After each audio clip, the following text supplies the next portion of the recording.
हे दोस्तों, आप सबका मेरे चैनल पे स्वागत है। तो आज मैं आपको एक्सप्लेन करने वाला हूँ 2024 में रिलीज हुई एक मराठी सस्पेंस थ्रिलर मूवी जिसका नाम है लाइक आणि सब्सक्राइब। इसकी IMDb पर 7.5 रेटिंग है। सो चलिए विदाउट वेस्टिंग टाइम इस मूवी का एक्सप्लेनेशन स्टार्ट करते हैं। मूवी स्टार्ट होती है मुंबई में रहने वाली खुशी से, जो एक छोटे गांव से बिलोंग करती थी, लेकिन उसके सपने बड़े थे। वो एक IT कंपनी में as a part time job करती थी, लेकिन उसे एक्ट्रेस बनना था, इसीलिए वो खूब सारे ऑडिशंस देती। और साथ में वो एक व्लॉगर है जो यूट्यूब पर डेली वीडियोस डाला करती थी। आज भी वो वैसा ही करती है। दिन भर व्लॉग शूट करने के बाद शाम को जब वो घर पर आती है, वहां पे थी उसकी रूममेट श्रुति। खुशी बताती है कि श्रुति उसे बहुत सपोर्ट करती है और उसके पर्सनल लाइफ के बारे में बताने ही वाली थी, तब श्रुति उसे बताने से मना कर देती है। तो खुशी अपना व्लॉग यहीं पे खत्म करती है। इसके बाद हमें पता चलता है कि श्रुति एक राइटर है, सीरियल्स के लिए स्क्रिप्ट लिखा करती थी। खुशी श्रुति से अपने ऑडिशन के बारे में बता रही थी, लेकिन उसका ध्यान ही नहीं था। वो थोड़ी सी स्ट्रेस थी, इसीलिए खुशी उसे बीच पर कुल्फी खाने ले जाती है। तब वहां पे श्रुति रोने लगती है और हमें पता चलता है कि उसके पापा कुछ दिनों पहले एक्सपायर हो गए थे, जिसके कारण पूरे परिवार की जिम्मेदारी उस पर आ गई थी। उसका छोटा भाई और मम्मी उस पर ही डिपेंड थे। श्रुति को रोता हुआ देखकर खुशी भी इमोशनल हो जाती है, लेकिन वो दोनों एक दूसरे को संभाल लेते हैं। फिर अगले दिन खुशी बीच पर जाती है और वहां से वो लाइव जाती है, क्योंकि वो अपने व्यूवर्स को सनसेट दिखाना चाहती थी। लेकिन पहले उसके व्यू में एक आंटी आ रही थी। फिर वो अपना कैमरा एंगल चेंज करती है, तो वहां पे एक कैरी बैग आ रही थी और उसे कोई भी उठा ही नहीं रहा था। इसीलिए वो लोगों से जाकर उसके बारे में पूछती है, तो कोई भी उसे एक्सेप्ट नहीं करता कि वो मेरी है। इसीलिए खुशी वो बैग लेकर सिक्योरिटी गार्ड के पास चली जाती है, तो वो भी उसे रखने से मना करता है, क्योंकि आधे घंटे में उसकी शिफ्ट खत्म होने वाली थी, तो बाद में झंझट कौन पालेगा। इसीलिए खुशी के व्यूवर्स उसे कहते हैं कि तुम बैग चेक करो उसके अंदर क्या है। तो व्यूवर्स के कहने पर वो बैग चेक करने लगती है, तो उसमें कुछ फ्रूट्स थे, कपड़े थे, स्विच ऑफ मोबाइल और एक पर्स जिसमें रोहित चौहान नाम का कार्ड था।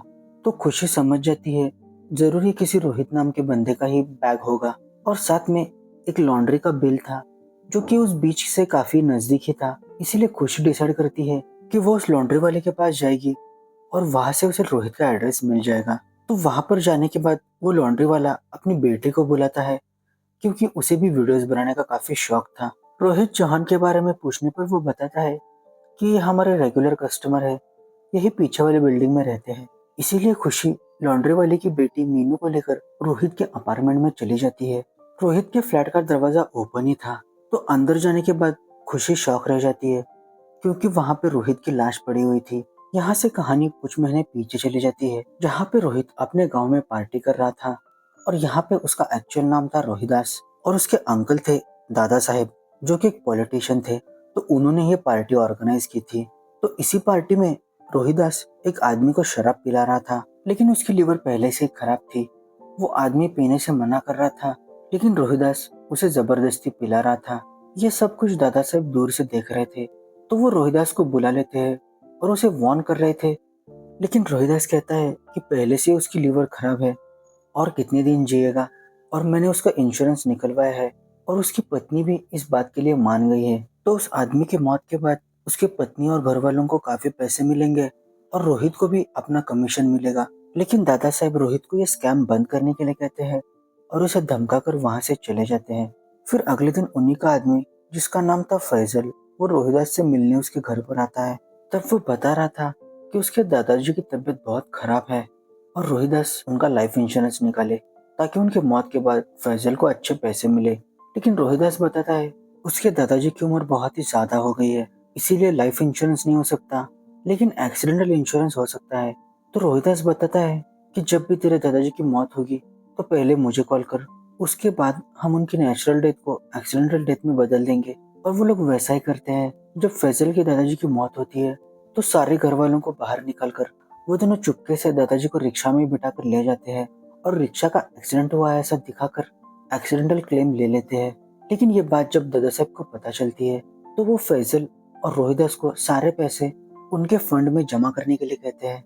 इसीलिए जब फैजल को इंश्योरेंस कंपनी से चेक मिलता है, तो रोहिदास कहता है कि हम दादा साहब को कैश में पैसे देंगे। तो बैंक से कैश निकलवा कर वो दोनों गाँव आ रहे थे, तभी रोहिदास फैजल को चकमा देकर वहां से भाग जाता है। इसके बाद कहानी प्रेजेंट में शिफ्ट होती है, जहाँ पे खुशी का वीडियो वायरल हो गया था।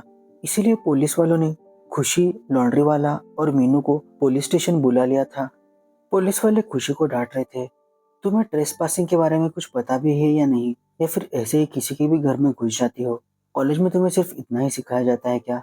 वही पुलिस स्टेशन में दीपिका नाम की एक न्यूज रिपोर्टर मौजूद थी, जो अपने एक न्यूज के बारे में पुलिस वालों से इंफॉर्मेशन गैदर करने के लिए आई थी। फिर जब उसे खुशी के और उसके वीडियो के बारे में पता चलता है, तो वो समझ जाती है कि खुशी इसमें खामखा फंस गई है। वो उससे जाके बात करती है, क्योंकि वो बहुत ही डरी हुई थी। जिसके बाद वो उसे अपना मोबाइल देकर अपने रिलेटिव्स को कॉल करने के लिए कहती है। तो वहां पे उसकी फ्रेंड श्रुति और उसके कुछ दोस्त आए थे। तो वो लोग टू व्हीलर से घर जाने वाले थे। तब दीपिका उन्हें कहती है कि बाहर मीडिया खड़ी है, तुम ऐसे मत जाओ।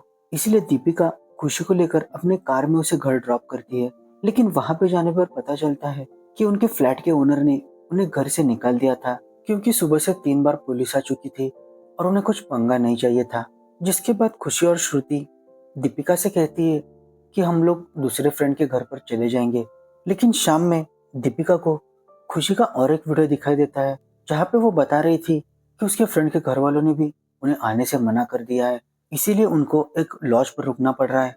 तो दीपिका खुशी को कॉल करके अपने एनजीओ पर बुला लेती है और वहीं पे रहने के लिए कहती है। फिर अगले दिन जब दीपिका खुशी और श्रुति से मिलने जाती है, तब खुशी बताती है कि ये न्यूज जब घर वालों को पता चली है, तो माँ की तबीयत बहुत खराब हो गई है, इसीलिए पापा नहीं आ पा रहे हैं। इसके बाद दीपिका बताती है कि अभी तुम पर सिर्फ एफआईआर हुई है, लेकिन फिर बाद में जब चार्जशीट फाइल होगी, तो उसमें तुम्हारा नाम एज अ विटनेस आना चाहिए, ना कि सस्पेक्ट। इन सब कामों में बहुत टाइम जाएगा, इसीलिए तब तक तुम इसी एनजीओ के वॉलंटियर्स रूम में रुको, और मेरी प्राइवेट डिटेक्टिव में पहचान है, उनसे मैं ये केस जल्द से जल्द सॉल्व करने की कोशिश करूंगी। जिसके बाद दीपिका वरुण नाम के एक डिटेक्टिव को कॉल करती है और उसे रोहित के बारे में पता करने के लिए कहती है। तो वो रोहित के फ्लैट के बाहर वॉचमैन से मिलने जाता है, अपार्टमेंट के बाहर के जूस वाले से भी बात करता है, लेकिन वहां से उसे कुछ इन्फॉर्मेशन नहीं मिलती। तभी उसकी मुलाकात रवि से होती है, जो उसी का पीछा कर रहा था। फिर रवि जब दीपिका से मिलता है, तो वो उसे अपनी कहानी बताने लगता है कि किस तरह से उसकी रोहिदास के साथ मुलाकात हुई थी। तो गांव से जब रोहित मुंबई आया था, तो उसे जॉब की जरूरत थी और रवि की जॉब देने वाली ही फर्म थी। यहाँ पर रोहिदास अपना नाम रोहित बताता है और वो हर रोज रवि से मिलने आता, कभी मिठाई का बहाना लेकर, ताकि रवि किसी तरह से उसकी जॉब लगवा दे। तो ऐसे ही रोज मुलाकात होने के कारण रवि और रोहित के बीच में अच्छी दोस्ती हो गई। इसके बाद दीपिका रवि से पूछती है कि रोहित ऐसा क्या जॉब करता था कि वो इतना लग्जरियस फ्लैट, जिसका भाड़ा ही 80,000 हो, डिपॉजिट 4-5 लाख हो, और साथ में इतने महंगे मोबाइल, बाइक और कार थे उसके पास। तब रवि बताता है कि 6 महीने पहले रोहित अपने गांव वालों को चूना लगाकर यहाँ पर आया था। उसे किसी भी तरह से इंश्योरेंस कंपनी में ही जॉब चाहिए था। तभी एक दिन रवि और रोहित टपरी पर बैठकर बातें कर रहे थे। तब उनकी नजर बिपिन नाम के एक बंदे पर पड़ती है। तब रवि रोहित को बताता है कि ये कॉल सेंटर में जॉब करता है, लेकिन वो इलीगल वाला कॉल सेंटर है, जहाँ पे क्रेडिट कार्ड का स्कैम किया जाता है। फिर रोहित रवि से इसी कॉल सेंटर में जॉब लगवाता है। फिर शाम में जब वो आइसक्रीम खा रहे थे, तभी उस कॉल सेंटर पर रेड पड़ती है और पुलिस वाले बिपिन को पकड़ने वाले थे। तब रोहित उसे बचाकर अपने घर पर लेकर जाता है। जिसके बाद से रवि और रोहित का मिलना ही कम हो गया। फिर एक दिन जब रवि को रोहित और बिपिन साथ में दिखे, तब रोहित ने उसे झूठ बताया कि वो लोग स्टार्टअप में काम कर रहे हैं। लेकिन एक रात जब वो पार्टी में मिले थे, तब बिपिन और रोहित के बीच में बहुत बड़ा झगड़ा हो जाता है और बिपिन रवि को बताता है कि हम लोग कोई स्टार्टअप वार्टअप में काम नहीं करते, जिनका इंश्योरेंस 20 लाख से कम होता है, तो उनके क्लेम के लिए पुलिस वेरिफिकेशन नहीं लगता, तो उसी के फेक डॉक्यूमेंट्स बनाकर हम वो क्लेम ले लेते हैं और इसी तरह से स्कैम करके हम पैसे कमा रहे हैं। इसके बाद रवि दीपिका को बताता है कि फैजल नाम का एक बंदा रोहित को ढूंढते हुए उसके ऑफिस पर आया था, क्योंकि उसी के पैसे लेकर रोहिदास भागा था। तब दीपिका रवि से फैजल का वो सीसीटीवी फुटेज मांगाती है। फैजल को देखकर खुशी कहती है कि मैंने उसे पहले भी कहीं देखा है। तो खुशी के व्लॉग में रोहित के अपार्टमेंट के नीचे फैजल खुशी के पीछे से ही गुजरा था। ये देख के दीपिका को लगता है कि रोहिदास को फैजल ने ही मारा होगा, इसीलिए वो पुलिस वालों से हेल्प मांगने चली जाती है। लेकिन तब पुलिस वाले सीएम की सिक्योरिटी में बिजी थे। लेकिन किसी तरह से दीपिका आधे दिन की मोहलत ले लेती है जिसके बाद पुलिस वाले फैजल को एक लॉज से पकड़ लेते हैं। जिसके बाद फैजल अपने पैसे की कहानी बताता है। तब दादा साहब फैजल को कहते हैं कि जब तक तुम पैसे लेकर नहीं आओगे गांव में कदम मत रखना। इसीलिए फैजल 6 महीनों से दर दर भटक रहा है। फिर एक दिन उसे एक अनजान नंबर से कॉल आता है और वो बताता है कि रोहिदास मुंबई में है और वो तुम्हें इस लोकेशन पर इस टाइम पर मिलेगा। फिर वहां पर पहुंचने के बाद फैजल रोहिदास को मारने पीटने लगता है, लेकिन वो किसी तरह से उसे शांत करवाता है और होटल में नाश्ता करने के लिए ले जाता है। तब वो उसे बताता है कि मेरा काम बहुत ही जोरों शोरों से चल रहा है, लेकिन मेरा जो पार्टनर है वो मुझे धोखा दे रहा है। सारी आइडिया मेरी, रिस्क मेरा और पार्टनरशिप उसे ज्यादा चाहिए। तब रोहिदास कहता है कि 20 लाख छोड़ मैं तुझे 30 लाख दे दूंगा, तू मेरे साथ काम करने के लिए यहीं पर रुक जा। और वो उसे अपना एड्रेस देकर जॉब की टाइमिंग है ऐसा कहकर वहां से निकल जाता है।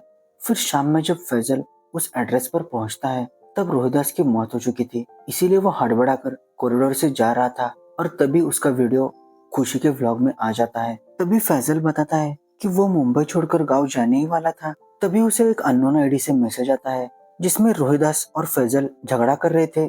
उसकी वीडियो रिकॉर्डिंग थी और वो आदमी कह रहा था कि अगर तुमने मुझे रोहिदास ने दिए हुए 20 लाख नहीं दिए तो ये वीडियो मैं पुलिस तक पहुंचा दूंगा और रोहिदास की मर्डर के केस में तुम्हें फंसा दूंगा। तो इस तरह से वो फैजल को ब्लैकमेल कर रहा था। इस पर पुलिस वाले फैजल से कहते हैं कि तुम उसे मैसेज करो कि पैसे रेडी है और उसे एक जगह पे आने के लिए कहते हैं। तो फैजल एक जगह पर पैसे लेकर खड़ा था और पुलिस वाले बिपिन का इंतजार कर रहे थे, लेकिन पुलिस वाले समझ चुके थे कि बिपिन नाम का कोई बंदा ही नहीं है।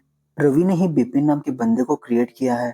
तो जो कुछ भी स्कैम था वो रवि और रोहित मिलके ही करते थे। रवि को फैजल को दिए हुए 20 लाख चाहिए थे, इसीलिए उसने दीपिका और पुलिस वालों को झूठी कहानी बताई थी। इसके बाद जब रवि ब्लैक हुडी मास्क पहनकर फैजल के पास आ रहा था तब पुलिस वाले रवि को घेर लेते हैं, लेकिन वो उन्हें चकमा देकर निकल जाता है। दीपिका भी रवि को रोकने की कोशिश करती है, लेकिन वो उसे धक्का देकर वहां से भाग निकलता है। लेकिन आगे भागते हुए उसका कार से एक्सीडेंट हो जाता है जिसमें उसकी मौत हो जाती है। फिर अगले दिन हम दीपिका को देखते हैं जो हॉस्पिटल में थी क्योंकि उसका हाथ फ्रैक्चर हो गया था। उससे मिलने खुशी आती है तो वो उसका हालचाल पूछ रही थी। तभी वहां पर पुलिस वाले आते हैं और वो बताते हैं कि पुलिस वालों को फुल गारंटी है कि रोहिदास को रवि ने ही मारा होगा। इसीलिए खुशी का नाम सस्पेक्ट लिस्ट से निकलकर विटनेस लिस्ट में आ गया है। ये सुन के दीपिका और खुशी बहुत खुश हो जाते हैं और जाते वक्त खुशी दीपिका से कहती है कि मेरे चैनल को लाइक और सब्सक्राइब जरूर करना। फिर दीपिका जब खुशी का यूट्यूब चैनल ओपन करती है तो उसे वो वाला व्लॉग दिखाई देता है जो हमने मूवी के स्टार्ट में देखा था, जिसमें खुशी शाम को अपने घर पर आई थी और श्रुति को दिखा रही थी। तब हम देखते हैं कि श्रुति के मोबाइल में रोहिदास का ही फोटो ओपन था। यहाँ पे हमें असली कहानी पता चलती है। तो कुछ ही दिनों पहले श्रुति के पापा की डेथ हो गई थी, इसीलिए वो उनका इंश्योरेंस क्लेम करना चाहती थी, लेकिन इंश्योरेंस कंपनी का कहना था कि पहले से ही तुम्हारा क्लेम ले लिया गया है। और ऐसे ही और 3 लोगों के साथ हुआ है और ये सब कुछ इसी रोहित नाम के लड़के ने किया है। श्रुति बताती है कि मैंने उसे 2-3 बार कॉल भी किया था, लेकिन उसने कॉल रिसीव नहीं किया। इस पर खुशी कहती है कि कल तुम्हारे साथ मैं भी आती हूँ, हम उस रोहित को एक्सपोज करेंगे।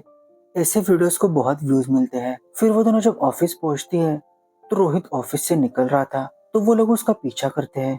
तो घर जाने से पहले रोहित बहुत से एटीएम पर जा रहा था, वहां से खूब सारी कैश निकल रहा था।